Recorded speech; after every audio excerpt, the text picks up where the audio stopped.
Hi అండి, నేను మీ భవ్యని. Welcome back to అత్తమ్మ కిచెన్స్. సో ఈరోజు స్పెషల్ రెసిపీ కాల్చిన టమాటో పచ్చడి. చాలా వరకు టమాటో పచ్చడి, కొత్తిమీర పచ్చడి అని చాలా రకరకాలుగా ఉంటాయి ఈ పచ్చళ్ళు. కానీ నేను చేసే రెసిపీ చాలా ఓల్డ్ రెసిపీ. అమ్మమ్మలు, నానమ్మలు అప్పటి రుచులే వేరు. ఆ ఓల్డ్ రెసిపీ నేను మీకు చూపిస్తాను. సో చాలా తక్కువ ఇంగ్రీడియంట్స్తో ప్రిపేర్ చేసుకోవచ్చు, చాలా ఈజీ కూడా. ఇలా వేడి వేడి అన్నంలో కానీ చపాతీలో కానీ తింటే చాలా టేస్టీగా ఉంటుంది. సో మరి దీన్ని ఎలా తయారు చేసుకోవాలో నేను మీకు చూపిస్తాను. సో ముందుగా స్టవ్ ఆన్ చేసుకొని స్టాండ్ పెట్టేసుకొని ఇలా నేను 3 టమాటాలని స్టాండ్ మీద పెట్టేసుకోవాలి. సో మనకి హై ఫ్లేమ్లో మన టమాటాలు అనేది పూర్తిగా నల్లబడే విధంగా బాగా కాల్చుకోవాలి. ఇలా బాగా మగ్గించుకోవాలండి టమాటోని. సో మనకి పూర్తిగా ఇట్లా హై ఫ్లేమ్లో పెట్టుకుంటే మనకి పూర్తిగా ఇలా బాగా మాడిపోతుంది.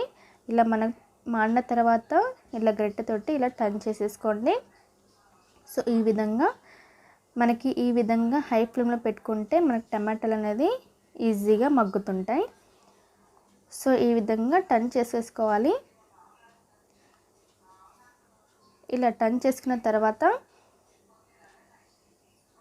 సో ఈ విధంగా మొత్తం టర్న్ చేసేసుకున్నాం కదా, మనకు పూర్తిగా నల్లబడిపోయాయి టమాటోస్ అనేది.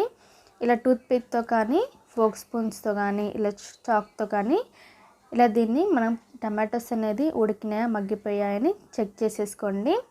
సో ఇప్పుడు మనం పూర్తిగా నల్లబడిన తర్వాత తీసేసుకొని ప్లేట్లోకి ట్రాన్స్ఫర్ చేసేసుకోండి.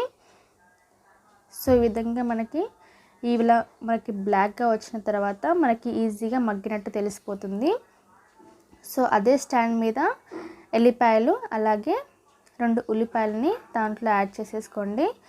సో మనకి ఎల్లిపాయ గడ్డ కానీ ఇలా మనం పొట్టు తీసేసుకుని పెట్టేసుకోవచ్చు. మనకు కొద్దిగా ఈజీగా తీసేసుకోవాలి అనుకుంటే వెల్లిగడ్డని పెట్టేసుకోండి, లేదా మీకు ఈజీగా అనిపించినప్పుడు ఇలా పొట్టు తీసేసుకొని స్టవ్ మీద పెట్టేసేయండి.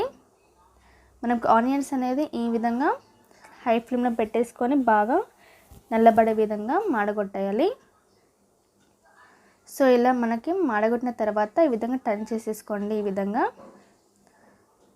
సో ఇలా మనం హై ఫ్లేమ్లో పెట్టేసుకుంటే మనకి ఆనియన్స్ కూడా ఈజీగా మగ్గుతాయి. సో మనకి బ్లాక్గా వచ్చేసింది కదా. సో ఇప్పుడు ప్లేట్లోకి ట్రాన్స్ఫర్ చేసేసుకోండి. అలాగే పచ్చిమిర్చి, అంటే మీకు స్పైసీగా కావాలనుకుంటే కొద్దిగా ఎక్కువ యాడ్ చేసుకోండి. నేను ఇలా కారం తగిన విధంగా నేను పచ్చిమిర్చిని కాల్చుకున్నాను. సో ఇలా కాల్చుకున్న పచ్చిమిర్చిని నేను ప్లేట్లోకి తీసేసుకోవాలి. ఇలా నేను ప్లేట్లోకి తీసేసుకున్న తర్వాత సో పచ్చిమిర్చి అలాగే వెల్లిపాయలు, ఆనియన్స్, అంటే మనం కాల్చుకున్న ఆనియన్స్ అన్నీ మిక్సీ జార్లోకి తీసేసుకొని మిక్సీ జార్లోకి వేసేసుకోండి. సో ఇప్పుడు మనం కాల్చుకున్న టమాటోస్ ఉన్నాయి కదా, సో నేను విస్కర్ తోటి ఈ విధంగా బాగా ప్రెస్ చేసేసుకోండి. లేదా మీకు కొద్దిగా కష్టంగా అనిపించినప్పుడు దీన్ని మిక్సీ కూడా చేసేసుకోవచ్చు. జర మీకు మెత్తగా తినాలి అనిపించినప్పుడు సో ఈ విధంగా మిక్సీ చేసేసుకోండి. లేదా ఇలా మనకు కచ్చపిచ్చ కావాలనుకున్నప్పుడు లేదా విస్కర్ తోటి లేదా స్పూన్తో కానీ ఈ విధంగా చేసేసుకొని ముందుగా మిక్సీ చేసుకున్న మిశ్రమం దాంట్లో వేసేసుకోండి. కొద్దిగంత టేస్ట్కి సరిపడా ఉప్పుని వేసేసుకొని బాగా కలుపుకోండి. సో ఇప్పుడు స్టవ్ ఆన్ చేసుకొని ప్యాన్ పెట్టేసుకొని 2 టేబుల్ స్పూన్ ఆయిల్ని యాడ్ చేసుకుంటున్నాను.